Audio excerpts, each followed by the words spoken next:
जोहार आप सभी स्टूडेंट्स का आप सभी के YouTube channel Jharkhand maths zone पर मैं श्री चंद्र आप सभी स्टूडेंट्स का स्वागत करता हूं आप सभी के YouTube channel Jharkhand maths zone पर। तो प्यारे बच्चों, आप देख सकते हैं कि आज का जो लेक्चर है लेक्चर नंबर 10 है, पार्शियल डिफरेंशियल इक्वेशन है। चैप्टर का नाम और सेमेस्टर 3 के बच्चों के लिए चल रहा है। पेपर नंबर 7 है, बीएससी मैथमेटिक्स ऑनर्स के लिए चल रहा है और साथ ही साथ इसको बीटेक वाले भी देख सकते हैं और बीई वाले भी देख सकते हैं। तो चलिए हम लोग आगे की ओर मूव करते हैं और जो क्वेश्चन है वो क्या लिखता है, form the partial differential equation by eliminating arbitrary constant from equation. तो देखिए यहाँ पर हम लोग बाय एलिमिनेशन मेथड से आर्बिट्रेरी कांस्टेंट जो दिया रहेगा उन आर्बिट्रेरी कांस्टेंट को एलिमिनेट करके उसको हटा करके, ठीक है, पार्शियल डिफरेंशियल इक्वेशन का फॉर्म देना है, मतलब बनाना है। आपको देखिए एक्सरसाइज 1A का मैं सॉल्यूशन दे रहा हूं और अभी तक मैंने 3 क्वेश्चंस का सॉल्यूशन आपको दे चुका हूं। ये चौथा है और 5वां मैं पहले ही बता चुका हूं और छठा मैं इसी वीडियो लेक्चर में बतलाऊंगा। देखिए एक्सरसाइज 1A का जो है कि सॉल्यूशन आप समझिए, क्वेश्चन नंबर 4 है और question z equal to X minus A का whole square plus Y minus B का होल स्क्वायर, ये आपका इक्वेशन दिया हुआ है, ये आपका इक्वेशन दिया है और इसको आपको पार्शियल डिफरेंशियल इक्वेशन में कन्वर्ट करना है। तो सबसे पहले लिखिएगा, तो देखिए पार्शियल डिफरेंशियल इक्वेशन है तो ऑब्वियस सी बात है पार्शियल डेरिवेटिव्स तो होगा ही होगा। तो आपको देख लेना पड़ेगा, जो सॉल्यूशन करने का तरीका है उसमें आपको देख लेना पड़ेगा कि कितना इंडिपेंडेंट वेरिएबल्स है। तो x और y यहाँ पर 2 इंडिपेंडेंट वेरिएबल्स हैं और a और b 2 यहाँ पर आर्बिट्रेरी कांस्टेंट्स हैं, यानी कि नंबर ऑफ कांस्टेंट्स किसके बराबर है, तो नंबर ऑफ आर्बिट्रेरी कांस्टेंट्स यानी कि a और b किसके बराबर है, तो number of independent variable x और y के बराबर है। तो जब भी ऐसा कभी होता है तब हम लोग कहते हैं कि इस इक्वेशन से लीनियर पार्शियल डिफरेंशियल इक्वेशन बनता है। क्लियर है? तो देखिए उतना हम लिखेंगे नहीं, डायरेक्ट हम लोग जानते हैं तो सीधा सीधा हम लोग सॉल्यूशन करेंगे, उतना लंबा प्रोसेस नहीं जाना है आपको भी। क्लियर है? सॉल्यूशन में लिखेंगे the given equation is z equal to X minus A का whole square plus Y minus B का होल स्क्वायर, ये इक्वेशन नंबर 1 हो गया। नाउ पार्शियली डिफरेंशिएट 1, मतलब इक्वेशन 1 को मैं पार्शियली डिफरेंशिएट करूंगा with respect to x, then we get. सबसे पहले हम लोग x के रिस्पेक्ट में पार्शियली डेरिवेटिव निकालेंगे इक्वेशन 1 का और इसके बाद फिर मैं y के रिस्पेक्ट में पार्शियली डेरिवेटिव निकालूंगा z का, ठीक है। तो मतलब कि यानी कि इक्वेशन 1 का, ठीक है। तो एक बार हम लोग x के रिस्पेक्ट में निकालेंगे, एक बार हम लोग y के रिस्पेक्ट में निकालेंगे, लेकिन याद रखिएगा कि x के रिस्पेक्ट में भी एक ही बार मैं निकालूंगा और y के रिस्पेक्ट में भी मैं एक ही बार निकालूंगा।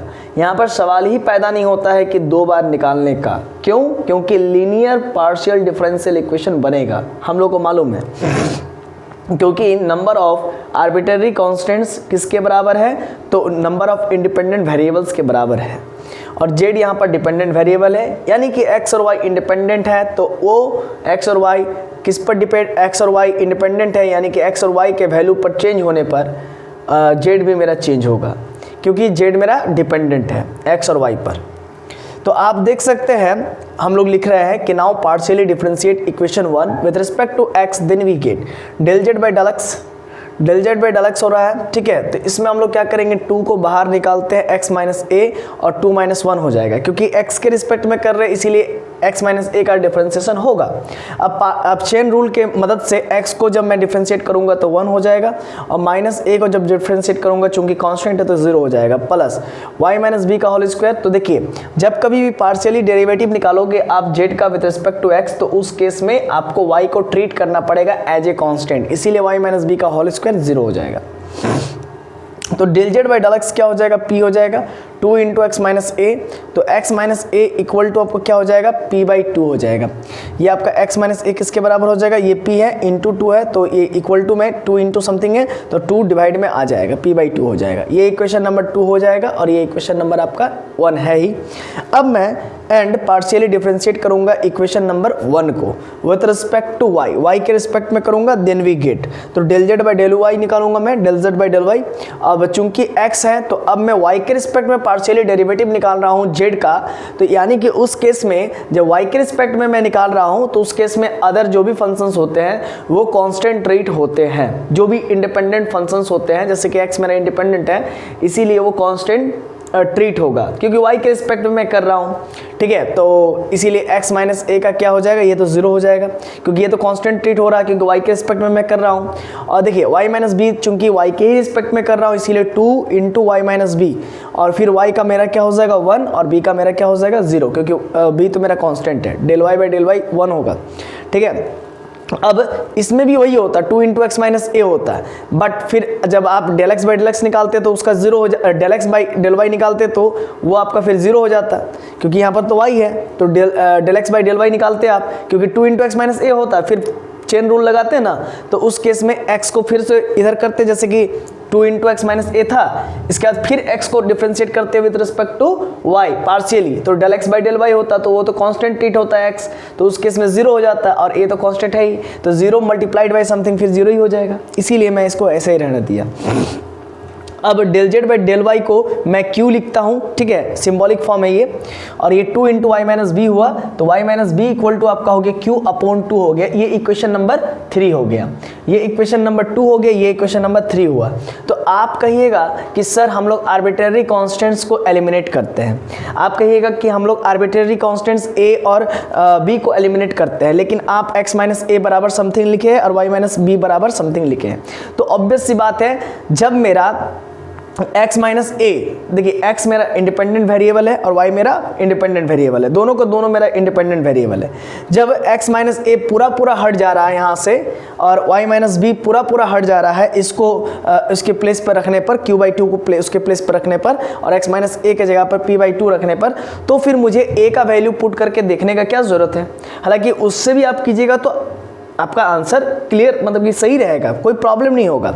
लेकिन जब आप ऐसा सोचिए कि जब आप पूरा का वैल्यू को पुट करके यानी कि x माइनस ए का वैल्यू को पुट करके इसको एलिमिनेट कर सकते हो तो आप एलिमिनेट करो, एकदम आप सही हो। क्यों? क्योंकि आपको जो है कि पार्शियल डिफरेंशियल इक्वेशन लाना है, तो जब आप p बाई 2 रखोगे तो 1 बाई 2 का p बाई 2 का होल स्क्वायर होगा, तो p बाई 2 का होल स्क्वायर होगा मतलब p स्क्वायर अपॉन 4 होगा और फिर q स्क्वायर अपॉन 4 होगा, तो p आपका क्या हो जाएगा del z by del x हो जाएगा, यानी कि del z by del x आपके इक्वेशन में है, और जब कभी भी आपके इक्वेशन में पार्शियल डेरिवेटिव है तो इसका मतलब आप समझिए कि वो पार्शियल डिफरेंशियल इक्वेशन है। सिंपल सा लॉजिक है, आपके जो इक्वेशन में पार्शियल डेरिवेटिव्स होना चाहिए, तो मैं पार्शियल डेरिवेटिव तो लाऊंगा ही लाऊंगा, तो इसीलिए वो पार्शियल डिफरेंशियल इक्वेशन होगा ही होगा।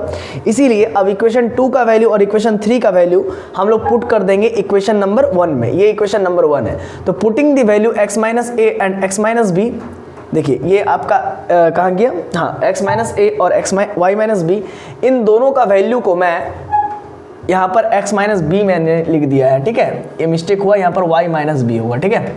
देखिए मैं पुट कर रहा हूँ x माइनस ए और y माइनस बी का वैल्यू कहाँ पर पुट कर रहा हूँ, इक्वेशन नंबर 1 में। तो putting the values x minus a and y minus b in equation 1 then we get, तो z इक्वल्स टू आपका क्या हो जाएगा, x माइनस ए का वैल्यू p बाई 2 हो जाएगा और y माइनस बी का वैल्यू आपका q बाई 2 हो जाएगा, ठीक है।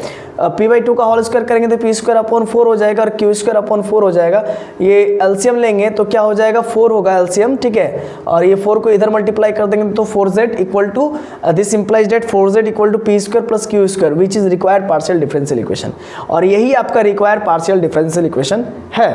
तो आप बोलिएगा सर कि ये पार्शियल डिफरेंशियल इक्वेशन कैसे हुआ, तो मैंने कहा था ना कि पार्शियल डिफरेंशियल इक्वेशन में सबसे पहले आपको मालूम होना चाहिए कि वैसा एक्सप्रेशन है ना जिसके बीच में इक्वलिटी लगा रहे, यानी कि लेफ्ट हैंड साइड और राइट हैंड साइड रहे दो एक्सप्रेशन और दोनों के बीच में इक्वलिटी लगा रहे, तब उसको इक्वेशन कहते हैं। मतलब आपको इक्वेशन का डेफिनेशन मालूम होना चाहिए, इसके बाद उस इक्वेशन में पार्शियल डेरिवेटिव होना चाहिए, है ना, तो पार्शियल डेरिवेटिव भी होना चाहिए, और उस पार्शियल डेरिवेटिव में आपको याद ये रखना है कि दो इंडिपेंडेंट वेरिएबल्स होना चाहिए और एक डिपेंडेंट वेरिएबल होना चाहिए। समझ रहे कि समझ रहे, यानी कि इंडिपेंडेंट वेरिएबल्स की जो संख्या है, ठीक है, मतलब आपका वहाँ पर इंडिपेंडेंट वेरिएबल्स भी होना चाहिए और डिपेंडेंट वेरिएबल्स भी होना चाहिए। तो आप देख सकते हो कि जब आप p का वैल्यू पुट करोगे del z by del x और q का वैल्यू पुट करोगे del z by del y, तो आप देखोगे कि z जो है कि एक बार x के रिस्पेक्ट में डिफरेंशिएट हो रहा है और एक बार z जो है कि y के रिस्पेक्ट में डिफरेंशिएट हो रहा है। यानी कि z तो दो पलड़ों पर मतलब तोला जा रहा है, समझ रहे कि नहीं समझ रहे? यानी कि दो पलड़े तो हमारे इंडिपेंडेंट हुए, लेकिन जो z है ना, वो तो डिपेंडेंट हो गया दोनों पलड़ों पर। समझ रहे कि नहीं समझ रहे? तो सिंपल सा लॉजिक ये है कि z मेरा चूंकि एक बार x के रिस्पेक्ट में हुआ है डिफरेंशिएट, एक बार y के रिस्पेक्ट में हुआ है, यानी कि z मेरा x पे भी डिपेंड हो गया और z मेरा y पे भी डिपेंड हो गया, यानी कि z मेरा डिपेंडेंट हो गया और जबकि y मेरा और x मेरा इंडिपेंडेंट हो गया। तो यहाँ पर वही बात हो जा रहा है। हाँ, डिग्री तो 2 होगी क्योंकि हाईएस्ट ऑर्डर डेरिवेटिव का जो पावर होता है उसी को डिग्री कहते हैं। तो आप del z by del x का जो पावर आप देखेंगे तो वहाँ पर आपका क्या हो जाएगा, हाईएस्ट ऑर्डर डेरिवेटिव क्या है तो ओनली 1, ऑर्डर क्या है तो 1 है, क्योंकि इसको हाईएस्ट कितने बार डेरिवेटिव किया गया है 1 बार, उसका पावर जो होता है वो 2 है, तो उसी को हम लोग कहते हैं, क्या कहते हैं, डिग्री कहते हैं।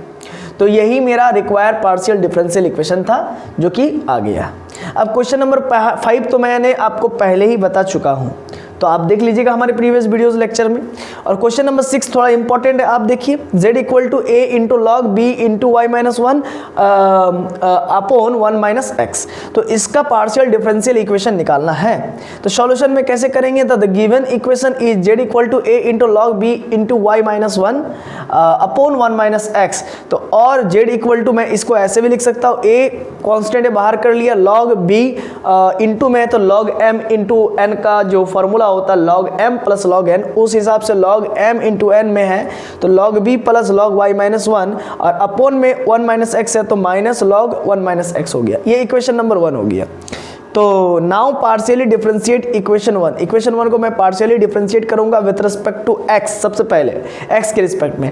आप बोलिए कि सर आपको पता कैसे चल रहा है कि आप एक बार x के रिस्पेक्ट में करोगे, एक बार y के रिस्पेक्ट में करोगे और साथ ही साथ आप मैं बता रहा हूं कि इसको एक ही बार डिफरेंशिएट करना है, तो आपको पता कैसे चल रहा है? तो सिंपल सा लॉजिक मैंने आपको पहले भी बताया था कि आप देख लीजिए कि आर्बिट्रेरी कांस्टेंट कितना है, तो a और b है ना, a और b आर्बिट्रेरी कांस्टेंट से 2 और इंडिपेंडेंट वेरिएबल कितना है तो x और y है। ठीक है, देख रहे हैं इधर x है इधर y है, यानी कि 2 इंडिपेंडेंट वेरिएबल्स भी है और 2 आर्बिट्रेरी कांस्टेंट भी है। जब number of arbitrary constants equal हो जाए नंबर ऑफ इंडिपेंडेंट वेरिएबल्स के, जब नंबर ऑफ आर्बिट्रेरी कांस्टेंट्स बराबर हो जाए नंबर ऑफ इंडिपेंडेंट वेरिएबल्स के, तो उस केस में लीनियर पार्शियल डिफरेंशियल इक्वेशन ही बनता है। तो लीनियर पार्शियल डिफरेंशियल इक्वेशन बनाने के लिए हमको मात्र एक बार डिफरेंशिएट करना पड़ता है, एक बार x के रिस्पेक्ट में, एक बार y के रिस्पेक्ट में। आप एक से ज़्यादा बार नहीं कर सकते हैं क्योंकि यहाँ पर non linear partial differential equation नहीं बनने जा रहा है। तो now partially differentiate equation 1 with respect to x, then we get, तो del z by del x होगा, a को कॉमन लिया मैंने, log b कांस्टेंट है तो उसका 0 हो गया, log y माइनस 1 का क्या होगा, तो ये भी कांस्टेंट है क्योंकि x के रिस्पेक्ट में मैं डिफरेंशिएट कर रहा हूं तो बाकी सभी फंक्शंस को मैं कांस्टेंट मानूंगा, लेकिन z को तो मैं कांस्टेंट नहीं मान सकता हूं क्योंकि z तो x और y पर डिपेंड है, z तो x और y पर डिपेंड है, यानी कि z तो मेरा इंडिपेंडेंट नहीं हुआ, z तो मेरा डिपेंडेंट हुआ, यानी कि x और y दोनों पर डिपेंड कर रहा है, इसीलिए इसको मैं कांस्टेंट तो नहीं मान सकता हूं। कांस्टेंट वही होता है जो इंडिपेंडेंट होता है, सिंपल सी बात है। x मेरा इंडिपेंडेंट वेरिएबल है, y मेरा इंडिपेंडेंट वेरिएबल है, जब मैं x को y के रिस्पेक्ट में डिफरेंशिएट करूंगा तो x तो मेरा कांस्टेंट ट्रीट होगा क्योंकि वो तो इंडिपेंडेंट है ना, क्योंकि मैंने x को y के रिस्पेक्ट में पार्शियली डिफरेंशिएट कर रहा हूं तो वो तो 0 ही होगा क्योंकि वो इंडिपेंडेंट ट्रीट होगा उस समय। इसी वजह से चूंकि z का 0 नहीं होगा विद रिस्पेक्ट टू x भी z का पार्शियली डिफरेंशिएट 0 नहीं होगा क्योंकि z मेरा डिपेंडेंट है x और y दोनों पर। तो del z by del x हुआ, अब a का a हो गया, log b का 0 हो गया, log y माइनस 1 का चूंकि y मेरा कांस्टेंट है तो उसका 0 होगा। अब यहाँ पर देखिए इसका 0 हुआ, ठीक है ना, फिर आप यहाँ पर देख सकते हैं log b का 0 हुआ, log y माइनस 1 का 0 हुआ, ये 0 एक्स्ट्रा हो गया है। ठीक है, चलिए तो इतना तो क्लियर है। अब आप देख सकते हैं ये 0 एक्स्ट्रा हो गया था तो log b का 0 हो गया, कांस्टेंट ट्रीट होगा क्योंकि पार्शियली डिफरेंशिएट हो रहा है x के रिस्पेक्ट में, तो log b का 0 हो गया। अब log y माइनस 1 का, चूंकि y कांस्टेंट ट्रीट होगा जब x के रिस्पेक्ट में डिफरेंशिएट करूंगा तो log y माइनस 1 का भी 0 हो जाएगा। अब बीच में माइनस है तो माइनस दे दीजिए, ठीक है। अब बात को समझिएगा, log 1 माइनस एक्स का क्या होगा, 1/1 माइनस एक्स होगा, और चूंकि फिर से चेन रूल रहेगा तो 1 का 0 हो जाएगा और x का -1 हो जाएगा, ठीक है। अब आप देख सकते हैं del z by del x a into ये प्लस में ये माइनस और ये माइनस प्लस हो जाएगा, 1/1 माइनस एक्स होगी है। और आपको मालूम है del z by del x को सिंबॉलिक फॉर्म में p लिखते हैं, p और ये इक्वल टू a/1। देखिए यहाँ तक तो क्लियर है। del z by del x को हम लोग p लिखते हैं, a का a हो गया और 1 माइनस एक्स का यहाँ पर 1 माइनस एक्स हो जाएगा। क्लियर है यहाँ तक? चलिए यहाँ तक मुझे आशा है कि आपको क्लियर होगा। तो अब मैं इधर वाला इरेज करूँगा और इसके बाद फिर मैं आगे बताऊँगा, तो तब तक पहले आप इसको उतार लीजिए। तो चलिए अब आगे की ओर मूव करते हैं। देखिए यहाँ तक आपने समझ लिया था, p equal to a/1 minus x है, तो 1 माइनस एक्स डिवाइड में है, मतलब डिनोमिनेटर फॉर्म में है, तो ये डिवाइड में है तो इसको इधर कर देंगे तो ये इंटू में आ जाएगा। तो p into 1 minus x, this implies that equal to a, इसको इक्वेशन नंबर 2 मान लीजिए। अब and partially differentiate 1 with respect to x, then we get. देखिए यहाँ पर हमने क्या किया था कि इक्वेशन 1 को पार्शियली डिफ्रेंशिएट किया था विद रिस्पेक्ट टू x। अब यहाँ पर मैं करूँगा विद रिस्पेक्ट टू y, ठीक है। अब मैं इक्वेशन 1 को, ये इक्वेशन मेरा 1 है, ठीक है, इसको मैं पार्शियली डिफरेंशिएट करूंगा with respect to y, then we get, क्योंकि मैंने एक बार x के रिस्पेक्ट में कर लिया है तो del z by del y हुआ। और ये आपका देखिए इक्वेशन नंबर यहाँ से, इसको पकड़िए, a को छोड़ा और log भी चूंकि कांस्टेंट है इसीलिए उसका डिफरेंशिएशन 0 हो जाएगा। अब log y माइनस 1 है, तो चूंकि y के ही रिस्पेक्ट में डिफरेंशिएट करना है इसीलिए log y माइनस 1 का क्या हो जाएगा, 1/y माइनस 1। और जब चेन रूल जाएगा तो फिर चेन रूल से यहाँ पर y का 1 हो जाएगा और -0, तो 1 - 0 इंटू 1 मल्टीप्लाइड बाई 1, तो 1 ही होगा। यानी कि इसको जब चेन रूल से आप कीजिएगा, जैसे log y माइनस 1 का क्या हो गया, 1/y माइनस 1 हुआ, क्योंकि log x का क्या होता है, 1/x होता है, तो 1 log y माइनस 1 का क्या हो जाएगा, 1/y माइनस 1 होगा। फिर y का क्या करेंगे, तो डिफ्रेंशिएट करूंगा partially with respect to y, तो y का पार्शियली डिफ्रेंशिएट 1 होगा, फिर 1 का 0 हो जाएगा, इसीलिए 1 माइनस 0 यानी कि 1 और 1 मल्टीप्लाइड बाई 1 यानी कि 1, इसीलिए मैंने उसको लिखा नहीं, और माइनस। फिर देखिए log 1 माइनस एक्स चूँकि कांस्टेंट हो जाएगा, क्योंकि y के रिस्पेक्ट में डिफरेंशिएट कर रहा हूँ पार्शियली, इसीलिए log 1 माइनस एक्स चूँकि x के फॉर्मेट में है इसीलिए उसका पार्शियली डिफरेंशिएशन 0 हो जाएगा, क्योंकि जब y के रिस्पेक्ट में कर रहे हैं तो x तो मेरा कांस्टेंट ही ट्रीट होगा। अब आप देख सकते हैं कि कुछ इधर नहीं बचा, 0 0 तो खत्म हो गया, तो a मल्टीप्लाइड बाई 1, तो a/y माइनस 1। तो आपको मालूम है del z by del y को q कहते हैं सिंबॉलिक फॉर्म में, तो बचा मेरा a/y माइनस 1, तो ये y माइनस 1 q के साथ मल्टीप्लाई हो जाएगा, तो q into y minus 1 equal to a। ये इक्वेशन नंबर 3 हो गया, ये इक्वेशन नंबर 2 हो गया, ठीक है। अब आपको एलिमिनेशन करना है, लेकिन यहाँ पर आप देखिए ये आपका मेन इक्वेशन है, यहाँ पर a और b दोनों को एलिमिनेट करना है, क्योंकि आर्बिट्रेरी कांस्टेंट को ही ना एलिमिनेट करना है। तो आपको यहाँ पर इक्वेशन 2 में a का ही वैल्यू मिल रहा है और इक्वेशन 3 में a का ही वैल्यू मिल रहा है। तो यहाँ पर अगर आप a का वैल्यू यहाँ पर पुट कीजिएगा इस जगह पर, तो ये भी आप पुट कर सकते हैं या फिर ये भी पुट कर सकते हैं, लेकिन उस केस में b तो मेरा अकेला छूट जाएगा, इसी वजह से हम लोग ऐसा नहीं कर सकते, यहाँ पर डायरेक्ट एलिमिनेट नहीं कर सकते, डायरेक्ट एलिमिनेशन नहीं कर सकते हैं। इसीलिए आपको सोचना पड़ेगा अपने दिमाग से कि आप कर क्या सकते हैं। देखिए अगर आप ऐसा कर दे तो p इंटू 1 माइनस एक्स है और a का value q into y minus 1 है, तो यहाँ पर a का वैल्यू पुट कर सकते हैं, तो उससे भी आपका पार्शियल डिफरेंशियल इक्वेशन आ जाएगा। या फिर आप इक्वेशन 3 में a का वैल्यू पुट कर दे इक्वेशन 2 का, है ना, तो भी आपको पार्शियल डिफरेंशियल इक्वेशन मिल जाएगा, PDE मिल जाएगा। तो आपकी जैसी इच्छा आप कर सकते हैं, क्योंकि जब q का वैल्यू क्या होता है del z by del y और p का वैल्यू क्या होता है तो del z by del x, तो यहाँ पर आपका पार्शियल डिफरेंशियल इक्वेशन मिलेगा। और हम लोग पहले ही जानते हैं कि लीनियर पार्शियल डिफरेंशियल इक्वेशन होगा, क्योंकि number of arbitrary constants and number of independent variable same है।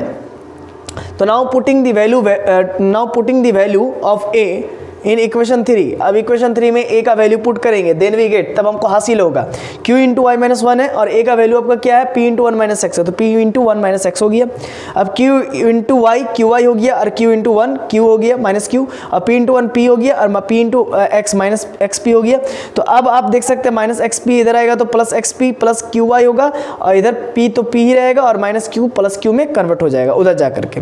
अब आप देख सकते हैं p का मतलब क्या होता है, del z by del x, तो यहाँ पर x into del z by del x है, मतलब पार्शियल डेरिवेटिव्स है, और y का मतलब और q का मतलब क्या हो जाएगा, del z by del y, है ना, मतलब कि z का पार्शियल डेरिवेटिव है y के रिस्पेक्ट में, यानी कि पार्शियल डेरिवेटिव्स मौजूद है।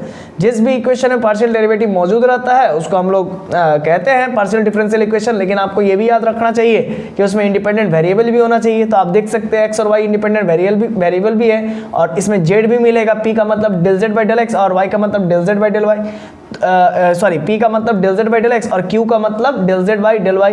तो यानी कि आपको यहाँ पर जो है कि पार्शियल डेरिवेटिव के साथ साथ इंडिपेंडेंट वेरिएबल भी मिल रहा है और डिपेंडेंट वेरिएबल भी मिल रहा है। तो जब भी किसी इक्वेशन में ये तीन चीज़ मिल जाए तो हम उस इक्वेशन को पार्शियल डिफरेंशियल इक्वेशन कहते हैं। तो यही लिख देंगे which is require partial differential equation. तो चलिए, मुझे बिलीव है ना, उम्मीद है कि आपको ये वीडियो लेक्चर नंबर 10 समझ में आ गया होगा, और अगर कहीं प्रॉब्लम है तो आप हमें कॉल करके भी पूछ सकते हैं। हमारा नंबर डिस्क्रिप्शन में दिया रहता है, आप हमसे संपर्क कर सकते हैं। तो धन्यवाद। चलिए मिलते हैं नेक्स्ट वीडियो लेक्चर में, लेक्चर नंबर 11 में। तब तक के लिए जोहार, खुश रहिए, आबाद रहिए और पढ़ते रहिए। धन्यवाद।